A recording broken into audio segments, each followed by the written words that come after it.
హరే కృష్ణ అందరికీ. హరే కృష్ణ. హరే కృష్ణ. ప్రతి ఆదివారం మన కాకినాడ ఇష్కానికి మీరు రండి, మీ పిల్లల్ని తీసుకురండి. ప్రవచనాలతో పాటు మీకు ప్రసాదం కూడా పెడతారు. చాలా అద్భుతంగా ఈ సమయాన్ని ఇక్కడ గడపండి. హరే కృష్ణ. మీ పిల్లల్ని తీసుకొచ్చి ఇక్కడ అందరితో హరే కృష్ణ మంత్రాన్ని జపించమనండి. కాకినాడ ఇస్కాన్ ఎలా ఉంటుందో మీకు చూపిస్తాను.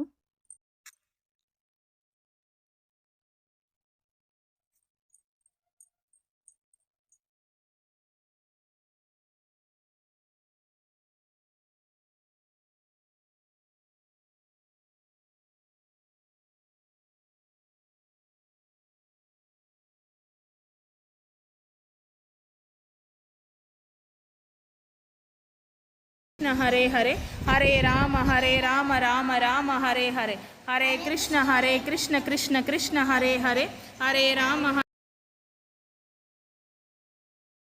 ప్రతి ఆదివారం ఇక్కడ ఎంతో వైభవంగా జరుగుతుంది. మీరు వస్తారని మనస్ఫూర్తిగా కోరుకుంటున్నాను.